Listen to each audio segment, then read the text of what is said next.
구약 성경 출애굽기 14장 10절부터 21절 말씀입니다. 구약 성경 103쪽에 있습니다. 구약 성경 출애굽기 14장 10절부터 21절까지의 말씀 찾으셨으면 저와 여러분이 한 절씩 하나님의 말씀 교독하도록 하겠습니다. 10절 말씀입니다. 바로가 가까이 올 때에 이스라엘 자손이 눈을 들어 본즉 애굽 사람들이 자기들 뒤에 이른지라. 이스라엘 자손이 심히 두려워하여 여호와께 부르짖고 그들이 또 모세에게 이르되 애굽에 매장지가 없어서 당신이 우리를 이끌어내어 이 광야에서 죽게 하느냐. 어찌하여 당신이 우리를 애굽에서 이끌어내어 우리에게 이같이 하였느냐. 우리가 애굽에서 당신에게 이른 말이 이것이 아니냐. 이르기를 우리를 내버려 두라. 우리가 애굽 사람을 섬길 것이라 하지 아니하더냐. 애굽 사람을 섬기는 것이 광야에서 죽는 것보다 낫겠노라. 모세가 백성에 이르되 너희는 두려워하지 말고 가만히 서서 여호와께서 오늘 너희를 위하여 행하시는 구원을 보라. 너희가 오늘 본 애굽 사람을 영원히 다시 보지 아니하리라. 여호와께서 너희를 위하여 싸우시리니 너희는 가만히 있을지어다. 여호와께서 모세에게 이르시되 너는 어찌하여 내게 부르짖느냐. 이스라엘 자손에게 명령하여 앞으로 나가게 하고 지팡이를 들어 손을 바다 위에 내밀어 그것이 갈라지게 하라. 이스라엘 자손이 바다 가운데서 마른 땅으로 행하리라. 내가 이곳 사람들의 마음을 완악하게 할 것인즉 그들이 그 뒤를 따라 들어갈 것이라. 내가 바로와 그의 모든 군대와 그의 병과 마병으로 말미암아 영광을 얻으리니 내가 바로와 그의 병과 마병으로 말미암아 영광을 얻을 때에야 애굽 사람들이 나를 여호와인 줄 알리라 하시더니 이스라엘 진 앞에 가던 하나님의 사자가 그들의 뒤로 옮겨가매 구름 기둥도 앞으로 그 뒤로 옮겨 애굽 진과 이스라엘 진 사이에 이르러 서니 저쪽에서는 구름과 흑암이 있고 이쪽에서는 밤이 밝음으로 밤새도록 저쪽이 이쪽에 가까이 못하였더라. 모세가 바다 위로 손을 내밀매 여호와께서 큰 동풍이 밤새도록 바닷물을 물러가게 하시니 물이 갈라져 바다가 마른 땅이 된지라. 아멘. 2022년 첫 주일 예배 오신 여러분을 환영하고 축복합니다. 우리 아직 새해 인사를 드리지 못한 분들 한번 서로 인사해 볼까요? 좌우에 계신 분, 앞뒤로 계신 분께 새해 복 많이 받으십시오. 한번 인사하도록 하겠습니다. 새해 복 많이 받으십시오. 새해 복 많이 받으십시오. 현장에서 온라인으로 예배드리는 모든 분들에게 하나님의 은혜가 함께하기를 축복합니다. 올해 우리 서강교회 표어는 하나님의 임재를 경험하는 교회입니다. 예배를 통해 하나님의 은혜를 누리시길 축복합니다. 공동체를 통해서 하나님의 임재를 누리시기를 축복합니다. 여러분의 가정과 직장, 일터 이외 하나님의 임재가 가득하기를 축복합니다. 그래서 오늘부터 저와 여러분은 주일 예배에 하나님의 임재라는 주제를 가지고 말씀을 나누고자 합니다. 오늘 본문에서도요, 이스라엘 백성들이 광야 가운데서 하나님의 임재를 경험하게 됩니다. 애굽에 종살이하던 이스라엘 백성들이 하나님의 은혜로 출애굽하게 됩니다. 하나님께서 세워주신 모세를 지도자로 세워서 이스라엘 백성들을 출애굽하는 과정 가운데, 그 여정 가운데 오늘 본문이 시작이 됩니다. 근데 여러분, 이게 웬일입니까? 전혀 뜻하지 못한 상황들이 발생하게 됩니다. 바로 이 애굽의 군인들이 무장을 하고 이스라엘 백성들을 뒤쫓아 오고 있습니다. 이스라엘 백성들은 너무나 당황한 나머지 이제 도망가기 위해서 이제 앞을 살펴보니 앞에는요, 어마어마한 홍해가 가로막고 있는 것입니다. 이스라엘 백성들은 앞으로도 전진 못하고 뒤로도 도망갈 수 없는 지금 사면초가인 상황 가운데 있습니다. 제가 오늘 이 본문에 대한 이해를 돕기 위해서 당시 이스라엘 백성들이 머물렀던 지형에 대한 이해가 좀 필요할 것 같아서 제가 잠깐 화면을 보여드리겠습니다. 오늘 화면에 보시면 바로 저 삼각형 모양이 보이시죠? 여러분 눈에 보일 때에 보시면 이 왼쪽에 있는 그 파란색이 바로 홍해입니다. 홍해. 오늘 구절의 말씀 보시면 바알수본 맞은편 비하히롯 곁 해변이라고 말하고 있어요. 여러분 보시는 왼쪽에 있는 파란 지형의 맨 끝이 거의 비하히롯 그쪽에 해당된다고 보시면 될 것 같습니다. 자, 이제 저를 보시길 바래요. 지금 이스라엘 백성들이 홍해를 눈앞에 두고 있는 상황인데, 여러분 홍해가 어떠한 곳인지 이해가 잘 되지 않은 것 같아서 제가 다시 한번 좀 설명드릴게요. 홍해는 그 폭이 다양한데요. 짧은 폭은 한 3km 내지 4km 정도 되는 폭이 있습니다. 그리고 넓은 곳은 약 200에서 250km 정도에 해당하는 폭이 있어요. 이해를 돕기 위해서 우리 서강교회를 중심으로 직선거리로 4km면 어디까지냐면 여러분 이케아 아십니까? 이케아. 예, 거기까지가 4km예요. 홍해를 건너려면 못해도 그만큼의 거리를 어떻게 해요? 건너가야 되는 거예요. 여러분 우리가 뭐 생각할 때 한 뭐 몇 걸음이면 되겠지 이런 홍해가 아니라는 겁니다. 예를 들어서 여러분 200에서 250km면요. 우리 교회를 기점으로 남쪽으로 쭉 내려가면 구미 아시죠? 구미가 약 250km. 아니면 동쪽을 향해 가면 여러분 삼척 아시죠? 삼척이 약 200에서 250km 안에 있어요. 그러니까 홍해가 만만한 게 아니에요. 그 정도로 걸어간다는 것은 여러분 정말 엄청난 길이, 엄청난 시간이 걸리겠죠. 근데 아마 추정컨대 오늘 이스라엘 백성들이 건너야 할 아마 이 홍해는 그렇게 폭이 200km 이상은 되지 않을 것 같습니다. 최소한 못해도 4km 정도에 되는 그 거리를 건너가야 되지 않을까 이렇게 추정을 해봅니다. 여러분 한번 상상해 보세요. 이스라엘 백성들이 장정만 60만 명, 60만 명, 아이들, 노약자들 포함하면 대략 200만 정도 잡습니다. 여러분 우리 지금 광명시에 거주하는 인구가 얼마나 되는지 아십니까? 아시는 분? 네, 40만. 감사합니다. 일부 때는 정확하게 얘기해 주셨는데 30만이 조금 못해요. 29만 몇천 됩니다. 근데 여러분 지금 우리 광명시 인구 곱하기 7, 7배에 해당하는 것이 지금 이스라엘 백성의 숫자예요. 많아요, 적어요? 어마어마하게 많은 거죠. 이 인원을 데리고 지금 이동하는 것도 쉽지 않을 뿐더러 뒤에는 애국 군대가 들이닥치고 있죠. 앞에는 홍해가 가로막혀 있죠. 어디로 빠져나갈 수 없는, 뭔가 신속하게 대처할 수 있는 상황이 아니에요. 제가 만약에 모세라면 여러분과 같이 자 여러분 우리 이쪽으로 도망갑시다 그러면 여러분이 제 말에 순순히 따라서 이렇게 가겠어요? 우왕좌왕하겠죠. 지금 이 인원도 쉽지 않은데 200만이나 되는 사람들을 가지고 이동하는 거 이건 결코 쉬운 일이 아닙니다. 여러분 이 상황에서 이스라엘 백성들은 전원 무사할 거라는 보장도 없어요. 무장을 한 애국 군대가 이스라엘 백성들을 아주 몰살을 시킬 수도 있고요. 또한 그것 싫어서 홍해로 빠지겠다는 사람은 수용을 쳐서 그냥 몇 킬로 되는 그 거리를 가야 되는데 그것 또한 쉽지 않습니다. 아니면 애국 군대의 포로로 잡혀서 다시 애국으로 돌아가는 길밖에 없습니다. 사랑하는 성도 여러분, 어쩌면 이와 같은 삶이 오늘 우리에게도 동일하지 않을까 싶습니다. 진퇴양난의 상황들, 앞을 봐도 막혀있고 뒤를 보아도 막혀있고 어디를 보아도 막혀있는 이 상황들, 솟아날 구멍이 전혀 없는 상황 가운데 계신 분이 있지 않습니까?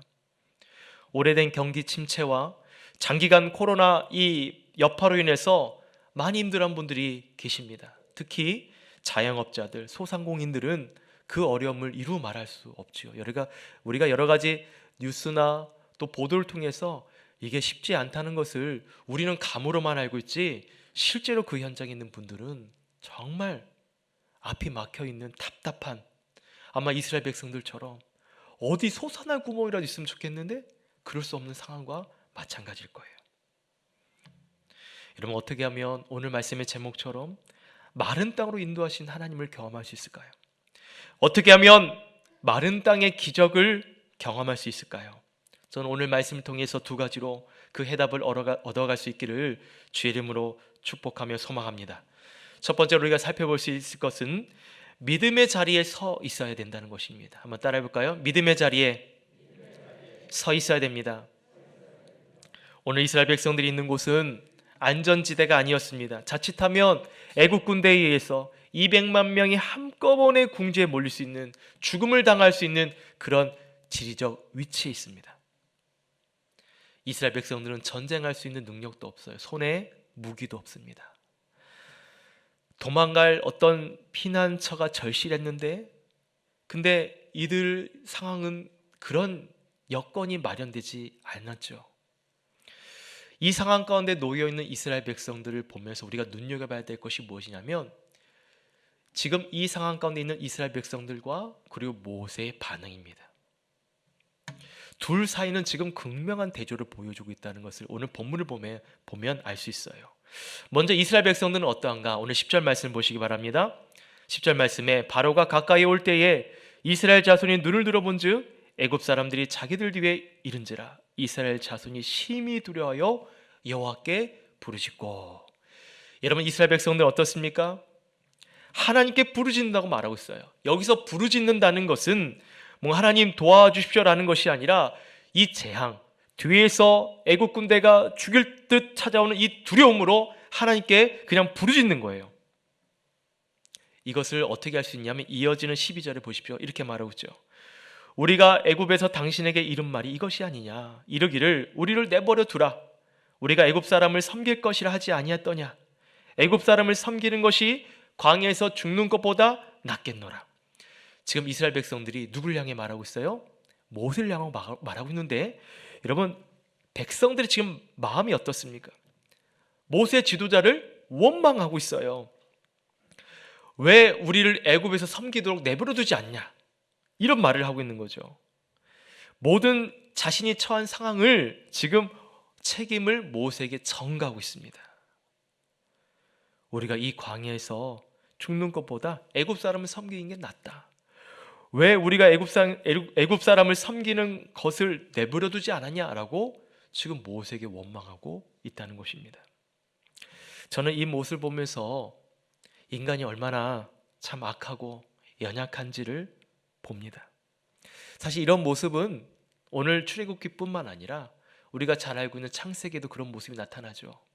하나님께서 아담과 하와에게 선악을 알게 하는 나무 열매를 따먹지 말아라 말했는데 그들이 결국 그것을 따먹었죠.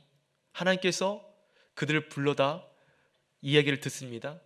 그때 여러분, 아담은 누구를 핑계 삼습니까?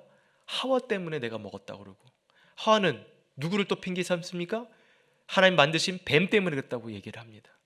이 말 속에서 우리가 알 수 있듯이 인간은 굉장히 자신이 열악한 어려운 가운데 처해 있으면 인간의 어떤 연약한 본성, 죄들이 나타나게 되는 거죠. 하나님, 내가 잘못했습니다라고 얘기하면 될 걸 가지고 저 사람 때문에 그렇습니다. 하나님 만드신 저것 때문에 그렇습니다라고 자신의 죄를 자꾸 정가는 그런 모습들을 보게 됩니다. 사실 오늘 본문에도 이 출애굽하게 된 이스라엘 백성들, 여러분, 탈출을 원한 건 누구였습니까? 이스라엘 백성들이에요. 애굽에서 고역하며 종살이 했던 이스라엘 백성들이 먼저 하나님께 출애굽을 원했습니다. 그래서 하나님께서 그들의 요구대로 들어주신 것뿐이에요.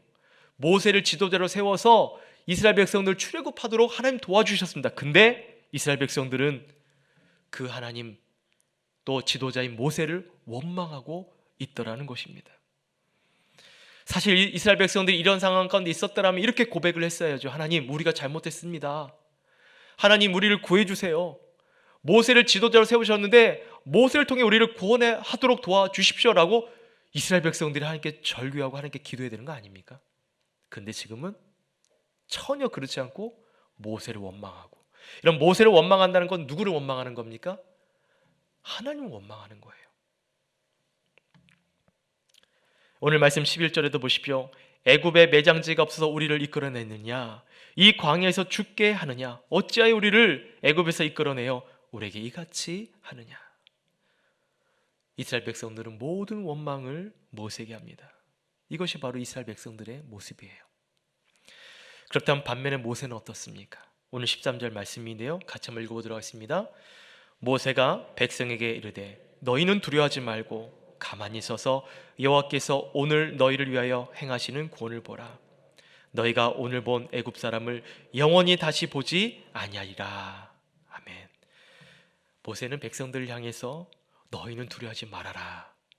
여호와께서 너희를 위하여 행하시는 구원을 보라 라고 말합니다.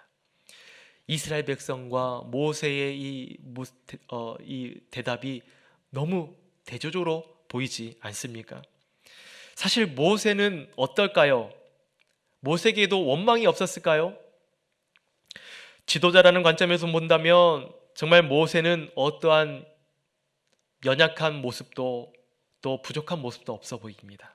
근데 한편으로는 그도 사람인지라 아마 그 지도자의 입장에 있어 보지 않으면 그 백성들의 원망과 원성을 듣는 그 자리는 힘들고 어려울 수밖에 없습니다. 괴로울 거예요. 자신이 이 자리에 서기까지 하나님의 부르심 때문에 왔는데 내가 왜 못하러 이런 욕을 먹어야 되는지, 그 모세 입장에서는 이러한 백성들의 원망을 감당하기는 힘들었을 것입니다. 그러나 여러분, 모세는 어떻게 반응합니까? 자신을 원망하는 이스라엘 백성들을 향해서 원망하지 아니하고 또한 내가 처한 상황에 대해서도 하나님께 원망하지 않습니다. 그것이 어떻게 가능했을까요? 우리가 주목해야 될 것이 바로 모세가 고백한 14절의 말씀인데요, 같이 한번 읽어보겠습니다. 시작. 여호와께서 너희를 위하여 싸우시리니 너희는 가만히 있을지어다. 아멘. 여기서 여러분, 모세는 지금 누구를 주목하여 보고 있습니까? 바로 여호와 하나님. 여러분, 이것이 왜 중요합니까? 그것은 모세가 처한 이 위기를 무엇으로 극복하고 있는가를 저와 여러분에게 보여주고 있기 때문에 중요한 거예요. 바로 모세는 하나님을 통해서 이 위기를 극복하겠다는 것을 보여주고 있습니다. 그래서 14절에도 우리를 위해서 행하시는 구원을 보라는 거예요. 우리를 위해 싸우시는 하나님을 보라라고 말하고 있는 것입니다. 해리 볼백이라는 사람이 만든 복음송 중에 이 찬송이 있습니다. 괴로울 때 주의 얼굴 보라. 여러분, 이 복음송 찬양곡 아십니까? 그 가사의 내용을 보면 이렇습니다. 제가 한번 노래를 불러볼게요. 괴로울 때 주님의 얼굴 보라. 평화의 주님 바라보아라. 세상에서 시달린 친구들아, 위로의 주님 바라보아라. 그 다음이요. 눈을 들어 주를 보라. 내 모든 염려 주께 맡겨라. 슬플 때에 주님의 얼굴 보라. 사랑의 주님 안식 주리라. 제가 엊그저께 노래 안 부르기로 했는데 또 노래를 부르게 됐어요. 여러분, 이 가사를 보십시오. 괴로울 때 누구를 보라고요? 주님을 보라. 세상에 시달린 친구들아, 누구를 보라고요? 위로의 주님 바라봐라. 눈을 들어 주를 보라. 내 모든 염려 주께 맡겨라. 슬플 때에 주의 얼굴 보라. 사랑의 주님 안식 주리라. 2절도 굉장히 위로가 되는데요, 저는 개인적으로 이 복음송을 좋아하는 이유가 있습니다. 왜냐하면 주님 바라보면 안식 주시고 힘 주시고 늘 지켜주신다는 그 가사 때문에 그렇습니다. 그렇습니다. 우리가 처한 이 상황은 안전지대가 없습니다. 심지어 우리가 안전한 곳에 있다라고 생각해도 그곳에 우리의 마음이 여전히 불안하고 평안이 없으면 그것도 안전지대 아닙니다. 그렇다면 무엇이 우리에게 안전지대입니까? 바로 하나님을 바라볼 수 있는 곳이 안전지대인 줄 믿습니다. 결국 모세와 이스라엘 백성들은 같은 장소에 있었어요. 모세도 이곳에 있고 이스라엘 백성도 같은 곳에 있었지만 이스라엘 백성은 그곳을 매장지라 불평하는 반면 모세는 이곳이 구원의 장소입니다 라고 고백했습니다. 사랑하는 성도 여러분, 하나님을 바라볼 수 있는 곳이라면 그곳이 안전지대가 될 줄 믿습니다. 여러분이 거하는 곳은 어떤 곳입니까? 매장지입니까? 아니면 구원의 역사가 일어나는 장소입니까? 그 전에 먼저 스스로에게 물어보십시오. 나는 지금 무엇을 바라보고 있는가? 나는 지금 무엇을 바라보고 있는가? 여러분의 믿음의 시선으로 하나님을 주목하여 본다면 그곳이 하나님의 임재의 장소요, 믿음의 장소요, 구원의 장소가 될 줄 믿습니다. 어느 곳에 있든지 하나님 바라볼 수 있는 그런 시각이, 그런 영안이 열리기를 주의 이름으로 축복합니다. 두 번째로 오늘 말씀을 통해 살펴볼 수 있는 것은 믿음의 손을 내밀어야 됩니다. 한번 따라해 볼까요? 믿음의 손을 내밀어야 됩니다. 오늘 16절에 보시면 하나님께서 모세에게 이렇게 말씀하십니다. 지팡이를 들고 손을 바다 위로 내밀어 그것이 갈라지게 하라. 이스라엘 자손이 바다 가운데서 마른 땅으로 행하리라.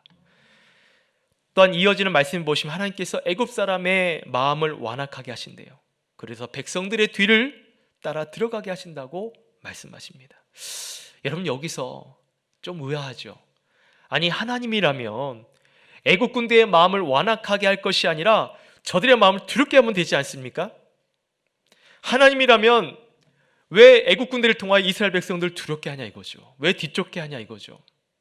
그냥 저들의 마음을 두렵게 하시든지 아니면 그 눈앞에 있는 홍해를 하나님께서 직접 가르셔도 되잖아요. 근데 하나님께서는 애굽 군대를 완악하게 하시고 왜 모세를 통하여 이 홍해를 가르라고 말씀하셨을까요? 오늘 하나님께서 모세로 하여금 이 홍해 가운데 손을 내밀라고 말씀하신 이유가 있습니다. 사실 지금 모세는 이 홍해를 향해 손을 내밀 만큼 그런 여유가 있는 상황이 아닙니다. 당장 애국 군대를 상대해서 싸움을 싸우든지 아니면 지금 우왕좌왕하는 이스라엘 백성들을 안전한 곳으로 인도할 그런 위치에 있습니다.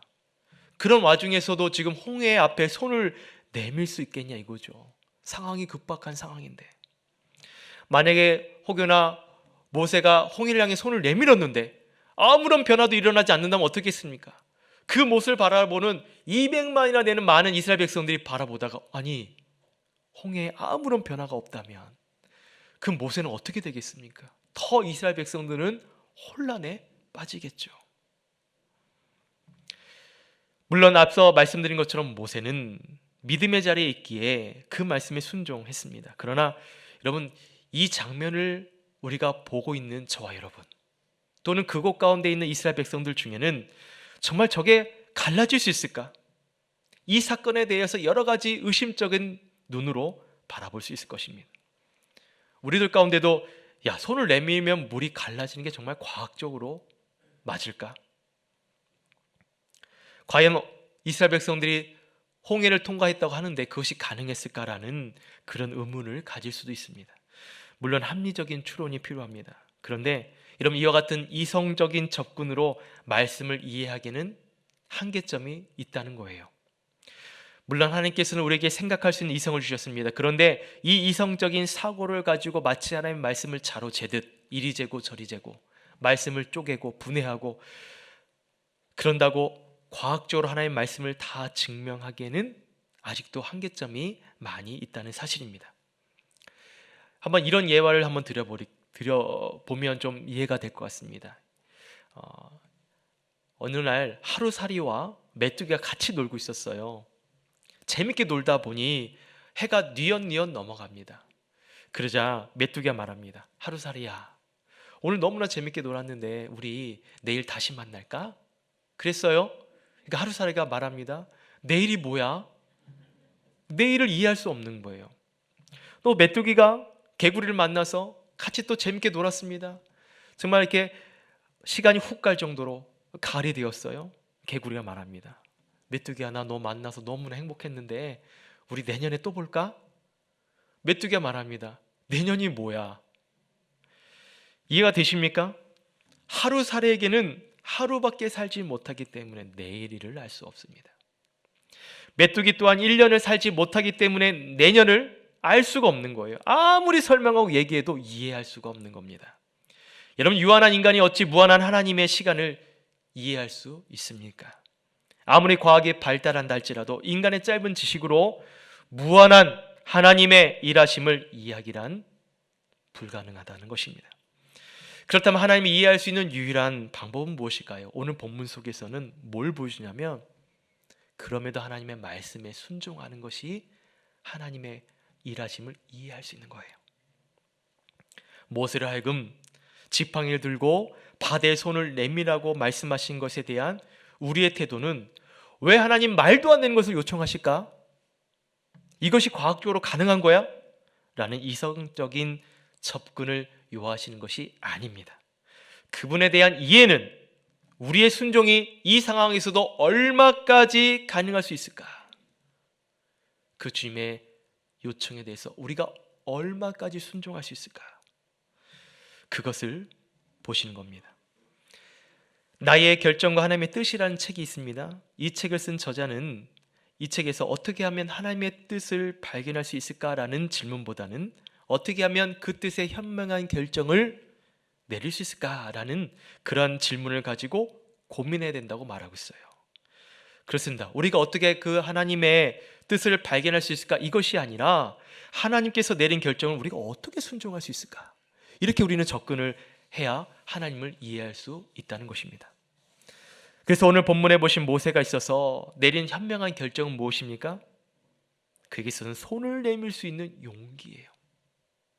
그 상황 가운데, 그 위험한 상황 가운데 홍해를 향하여 손을 내밀 수 있는 용기, 그것이 하나님의 뜻을 이룰 수 있는 것입니다.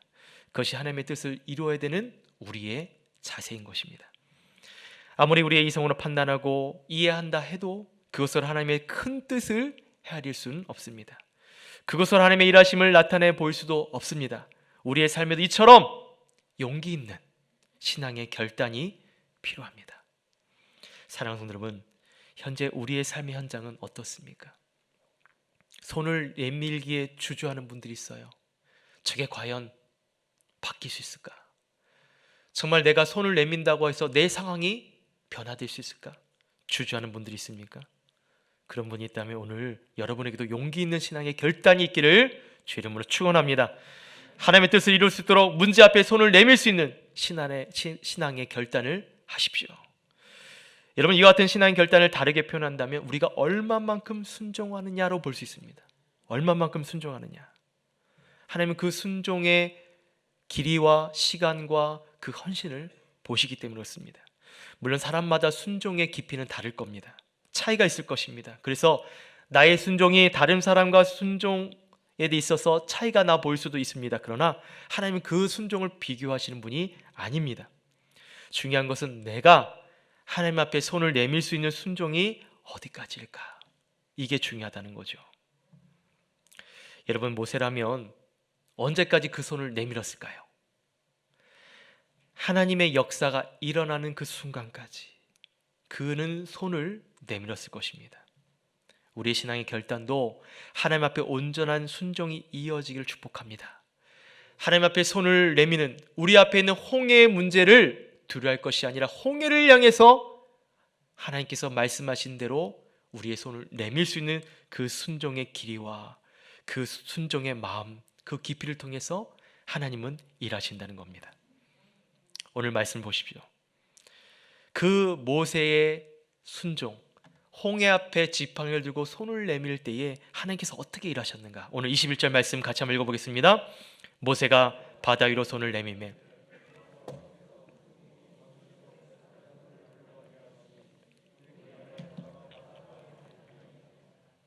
아멘. 손을 내밀더니 하나님께서 바닷물을 물러가게 하시고 어떤 땅이요?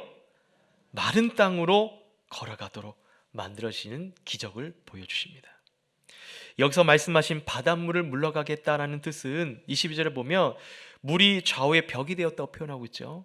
물은 원래 위에서 아래로 흐르는 건데, 근데 흐르는 물을 멈춰서 좌우의 벽이 되겠다는 것은 하나님의 전적인 일하심을 말하고 있습니다. 또한 마른 땅이 된지라, 이 표현은 사실 바닷물이 빠진 어떤 질퍽한 땅이 아닌 완전히 마른 땅, 완전히 마른 땅, 그것을 말하고 있죠. 이것 또한 하나님의 전적인 일하심을 보여주는 것입니다. 그렇습니다. 하나님의 일하심은 언제 나타납니까? 모세가 바다 위로 손을 내밀고 나섭니다. 하나님이 먼저 홍해를 가르시고 마른 땅으로 가도록 바꿔주신 것이 아닙니다. 용기 있는 신앙의 결단이 이루어질 때 마른 땅으로 나가도록 해주신 거예요. 그런데 왜 하필 모세냐? 하나님께서도 능히 할 수 있지만 모세를 통해 뭘 보이시는 거예요? 하나님께 순종하는 이 한 사람을 통해서 이러한 기적을 베푸신다는 것을 나타내 보이신다는 거죠. 그렇다면 이 말씀을 통해 저와 여러분도 어떻게 해요? 하나님 앞에 순종하는 삶, 그 모세도 인간인데 우리도 그러한 순종의 삶을 통해 하나님 이렇게 일하시지 않겠냐 이것입니다. 사랑하는 성도 여러분, 하나님의 일하심을 기대하십시오. 그 일하심은 언제 나타납니까? 바다 위로 손을 내밀 때, 그때 하나님께서 홍해를 가르시고 마른 땅으로 나가도록 인도해 주셨습니다. 이와 같은 하나님의 은혜와 일하심이 우리 성원교회 모든 성도님 가운데 있기를 주 이름으로 축복합니다. 말씀을 정리하겠습니다. 여러분, 무엇이 마른 땅으로 행할 수 있는 기적입니까? 첫 번째로 믿음의 자리에 서 있는 거예요. 그 현장의 자리가 설령 이스라엘 백성들이 원망하는 것처럼 무덤이랄지라도, 여러분, 모세는 그 현장에 있으면서도 그곳이 하나님의 임재를 경험하는, 하나님의 기적을 경험하는 장소로 바꿨다는 것입니다. 여러분 있는 땅을, 머무는 곳에 하나님 앞에 하나님의 임재를 경험하고 구원의 땅으로 선포하십시오. 그러면 그러한 하나님의 역사가 나타날 줄 믿습니다. 두 번째로 믿음의 손을 내미십시오. 전혀 변화될 것 같지 않는 홍해 같은 그러한 이 어둠에 흐르는 물이라 할지라도 손을 내밀 때 하나님께서는 그 홍해를 어떻게 해요? 가르시는 역사를 보여주시죠. 저 여러분에게도 믿음의 손을 내미시길 바랍니다. 그 믿음의 깊이와 그 믿음의 행실과 그 순종에 하나님께서는 반드시 반응해 주실 줄 믿습니다. 저희 교회에서도 지역사회에 참 많은 어려운 분들 섬기고 있습니다. 저희 교회에서. 이게 무슨 소리입니까? 10년 전부터 시작된 이 사역이 있어요. 저희 교회에서 정부의 지원을 받지 못하고 어려운 이웃들을 위해서 저희 교회가 수도 강렬비를 일부 매달 지원을 합니다. 또한 주변의 어르신들을 위해서 노인복지관을 통해서 돕고 있어요. 또한 편모, 편부 이를 둔 어린이들에게 또 복지학관을 통해 돕는 일들이 있습니다. 교회의 상황과 여건은 제한돼 있지만, 어려운 부분들이 있지만, 우리 교회는 이런 믿음의 손을 펴서 하나님의 기적을 경험하고 있다는 것입니다. 물론 큰 기적이면 좋겠지만 그렇지 못한 이 소소한 이 섬김도 하나님께서는 또 기뻐 받으실 줄 믿습니다. 여러분, 교회의 상황과 여건에 이 제한돼 있지만 우리도 이와 같은 하나님의 기적을 경험하고 기적을 나눈 일에 우리 많은 분들이 헌신하고 또 동참하고 있습니다. 여러분, 앞으로 더 많은 이러한 기적 일을 베풀 수 있는 우리 교회가 되도록 여러분 많이 기도해 주시고 또 많이 또 관심 주시길 바랍니다. 또한 한 분이요, 무명으로 개척교회를 도와달라고 헌금을 내주셨어요. 그래서 우리 교회에서 4개의 교회를 돕기로 했습니다. 여러분, 이와 같은 손길들이 모인다는 것은 정말 여러분, 우리 교회도 이런 기적을 경험하고 있다는 것이죠. 바라기는 이와 같은 일들이 차고도 넘쳐서 또 지역사회를 또 기적으로 섬길 수 있는 그런 하나님의 귀한 교회 되기를 소망합니다. 사랑하는 성도 여러분, 하나님 바꿔주실 마른 땅은 무엇인지 오늘 말씀을 통해 기억하십시오. 내 건강의 회복입니까? 건강해야 되는데 여전히 내 상황은 사면이 막혀 있는 것처럼 보일 수도 있고, 또 물질의 어려움으로 인해서 정말 소산한 구멍이 필요한데 그렇지 못한 어려움 가운데 놓인 분도 계실 거고, 신앙으로 살고자 하는데 자꾸만 그럴 수 없는 내 믿음의 연약함 때문에 고민한 분도 계실 거고, 여러분 삶 가운데 하나님께서 바꿔주셔야 할 그런 하나님 기적 같은 마른 땅이 무엇인지 이것을 놓고 기도하시길 바랍니다. 첫 번째로 그래서 주님을 바라보십시오. 두 번째로 순종의 결단을 통해 오늘 우리에게 마른 땅으로 건너갈 수 있는 응답 주실 줄 믿습니다. 오늘 주신 말씀을 기억하시면서 다시 한번 우리가 이 자리에 말씀 듣고 그냥 가지 마십시오.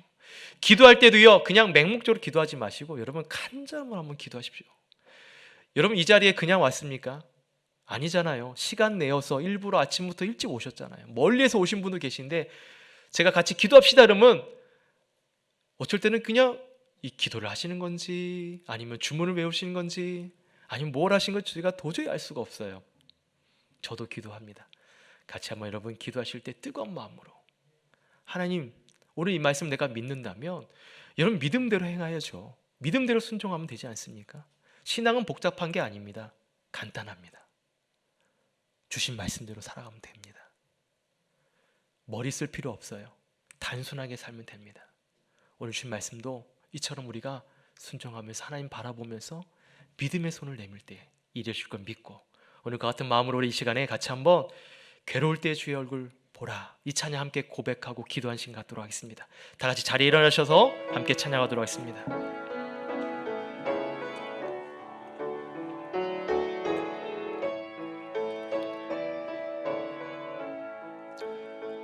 괴로울 때 주님의 얼굴 보라 평화의 주님 바라보아라 세상에서 시달린 친구들아